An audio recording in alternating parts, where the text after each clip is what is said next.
Hello, today I'm going to demonstrate the proper use of a chain wear gauge for checking lift chains and a pair of fork calipers for checking the forks on a lift truck.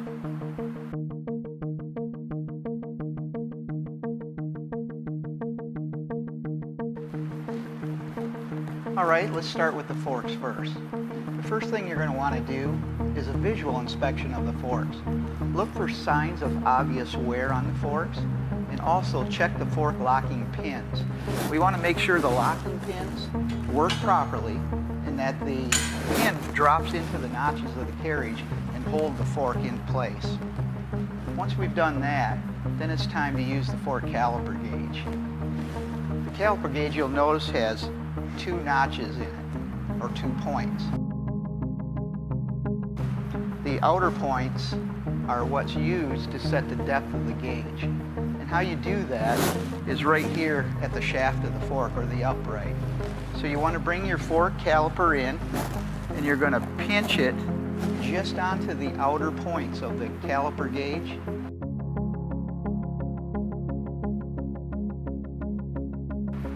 And that's going to set the depth of the gauge. Now you're going to attempt to slide it over the heel of the fork about 2 inches in front of the bend. So if you slide it onto the fork, you should not be able to slide it beyond the inner points.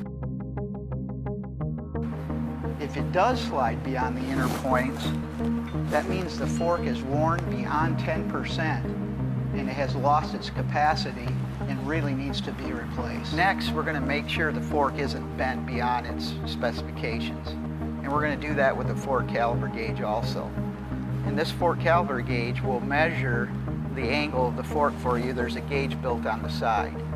So all you do is you set your one leg on the fork face, and then you slide the other leg in so that the legs are touching the upright in the face at the same time. And then just read your gauge. As long as it's within 3%, plus or minus, the fork is good. If it's beyond that, the fork has been bent and also needs to be replaced.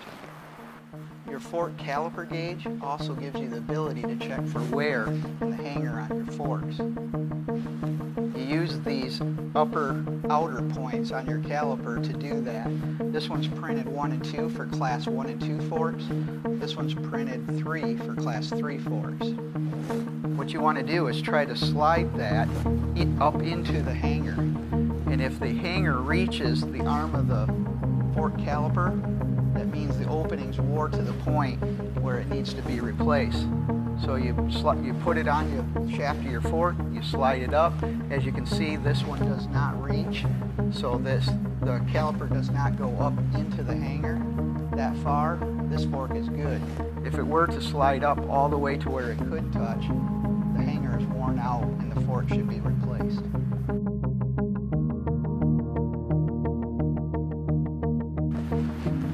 Next, I'm going to demonstrate for you the use of the chain wear gauge. The first thing you want to know is what chain is on your truck. So you can do that a couple different ways. One is to clean off the side of the chain, and it'll be stamped on the side of the chain what it is. For instance, this is BL6.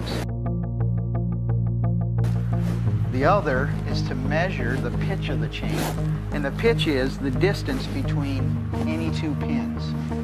So on your chain wear gauge, there is a scale, measuring scale, and then you just bring your chain wear gauge in to the center of one pin and read to the center of the next pin.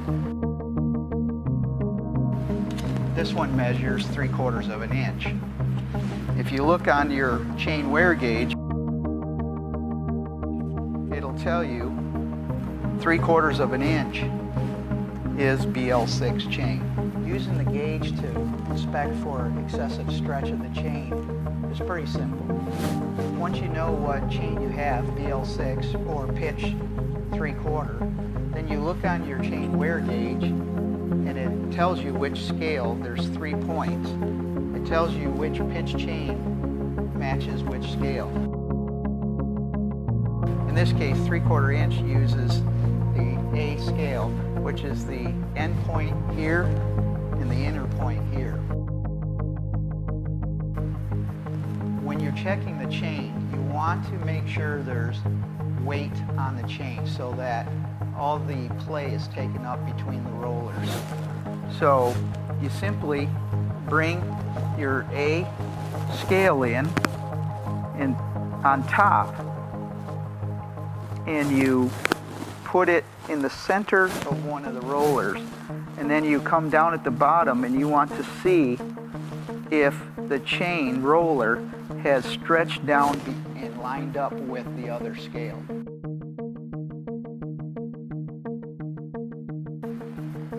If it has, then the chain is bad. It's worn beyond 3%. A helpful hint: if you suspect the chain being inspected is excessively worn, you may want to ensure you are inspecting the correct number of links. Always note whether you're using the upper or lower pin of the link when setting your scale. As you can see, in this case, we're using the lower pin. That means we'll also be reading the lower pin of the link at the bottom end of the scale. In excessive situations, the lower pin could fall well past the measuring point, causing the scale to land halfway between or near the upper pin, giving the appearance the chain is still good. So there you go. Now you know how to properly use a chain wear gauge and a pair of fork calipers.